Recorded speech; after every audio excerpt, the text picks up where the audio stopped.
Hello. This is the third in the series of different kind of force and acceleration problems. For this one, we have multiple objects being pulled by multiple forces. There is only one overall force pulling this entire set of objects, which is 34 newtons, but then we've got other tensions and other forces inside of here. So I'm calling this multiple objects with multiple forces. Definitely the second set of the questions, which you can't see here but is down below, definitely adds in multiple forces because we also have a force of friction on each one of these. So let's go ahead and get started and start seeing what we can calculate and do. Once again, the first thing we do with all of these is put in our force body diagram. So it's already kind of started with the one force pulling to the left, and that is 34 newtons. All right, once again, I would go ahead and do this drawing as necessary here, because then we're going to go down to the bottom of the page and do our calculations, and you'll need a drawing to be able to kind of excuse me, make sense of the calculations, I think. Now, in each one of these, there is a force of gravity going downward. And also in each one of these, there is a normal force pushing upward. Once again, flat surface on this thing.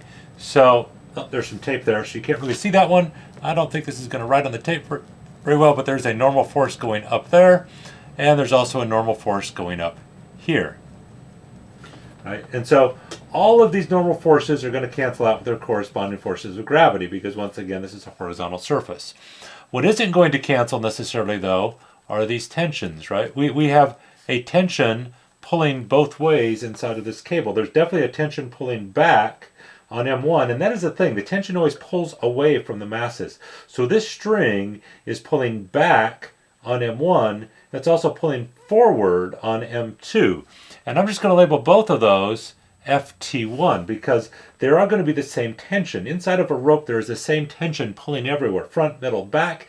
It is just happening to pull in opposite directions. This tension is pulling M1 backward. It is also pulling M2 forward, but that is what we're going to call FT1. It is the tension in the first rope. Likewise, we have FT2, the tension in this second rope, and this tension is pulling back on M2 and forward on M3. Once again, these are forces that are equal and opposite, but they do not cancel because they are pulling on different objects, right? Tension 2 is pulling backward on M2, forward on M3. Different objects. So it's not like I'm going to cancel those out. I need to use those as part of our net force formula. So once again, the normal and gravity forces do cancel because they are equal and opposite forces on the same object. This tension is an equal and opposite force kind of on two separate objects, so they definitely do not cancel. In terms of our equations, though, that's all that we need. So now we need to jump into starting to figure out what our equations look like. Once again, we've taken a look already at the forces that cancel, and those are gravity and the normal force on each of those objects. So we need to slide down here and start looking at some equations. So we're just going to take this object by object, and if we look at the first object, there are two forces on that. So if we look at the F net on M1, that is going to be the 34 newtons, which is just F pulling to the left, and that FT1, as we said, is pulling backwards on it. So that is our first equation. Right? On M2, we have F tension 1, which is pulling forward on it, and F tension 2, which is pulling backward on it. And since these forces are going in opposite directions for both of these, right, we're subtracting them to get the overall net force. The net force on M3, well, that's a 2 there, that's not a gravity, is just going to be that second tension force.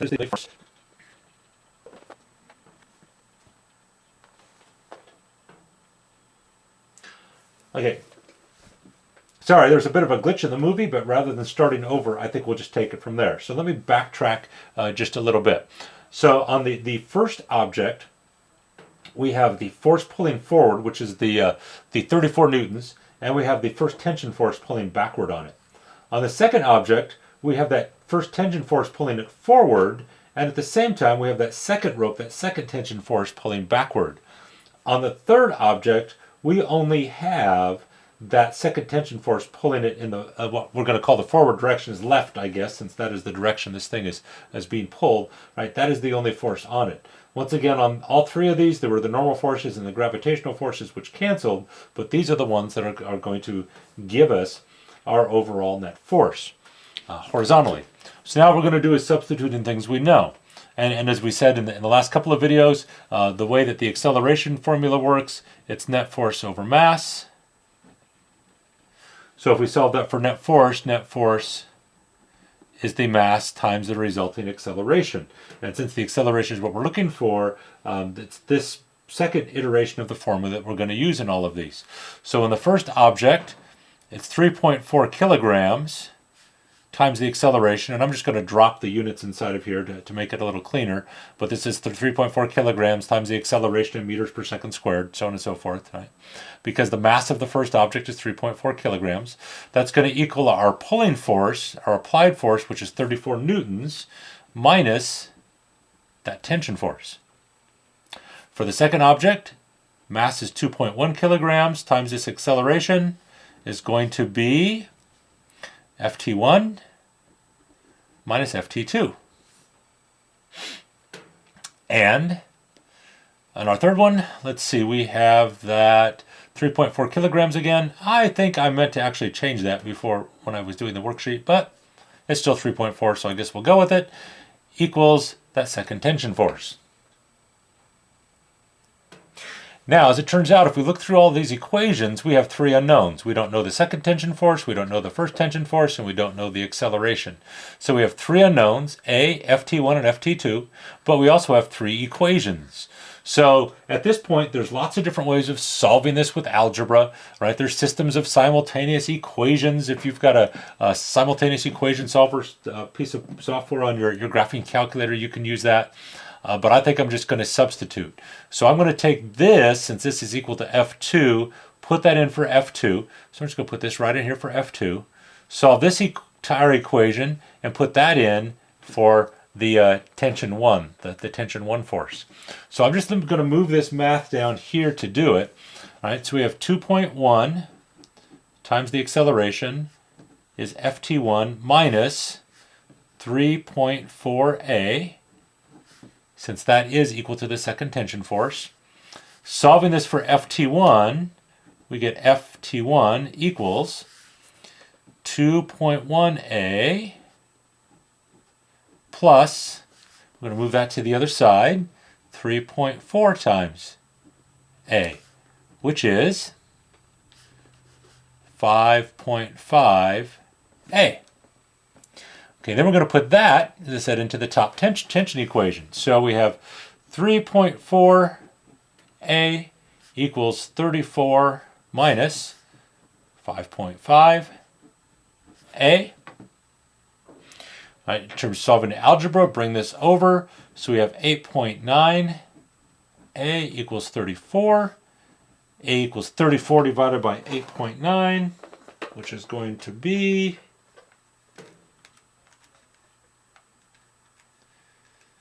3.8 to 2 sig figs. And so that is the acceleration. Now once we get that acceleration, then we can start backfeeding it into all of these other equations to find out what we need to know. Because what I do want to know is the tension in each rope and the net force on each block.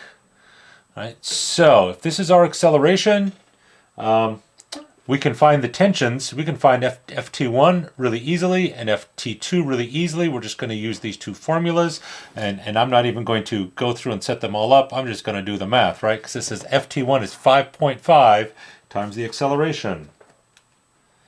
So, and this is close enough to just straight up 3.8 in terms of the sig figs. I'm just going to use 3.8. 3.8 times 5.5 equals 20.9. newtons. Ft2 is 3.4 times A. So we'll just take 3.4 times 3.8. And I get 12.9. So those are the two tension forces. Right? So we just kind of, as I said, just kind of put things back in. Now we can also go back up and find the net forces because I asked about those. So the net force in M1 is going to be the F, which is the 34 newtons, minus 20.9. Right? So we can probably just do that one also. F net on M1, it's 34 minus 20.9.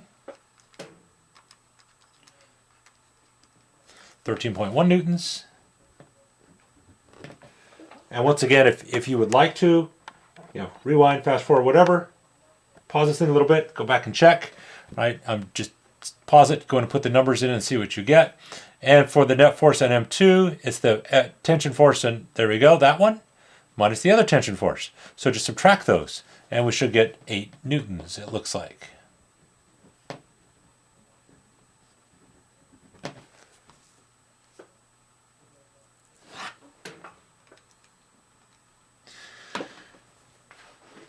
So,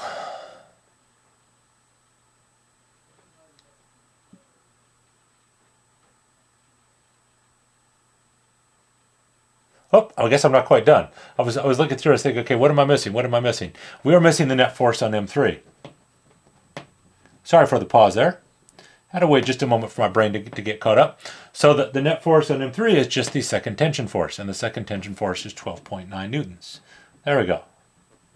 Knew I was missing a number. Couldn't quite figure out what it was. So, now I think we have all of our forces that we could possibly ever want to know about in this problem. The tension forces, the net forces, right? I guess if you want to double check, right? The net force on each of these should be the acceleration times the mass also. So if we take 3.8 times 3.4, let's see what we get here.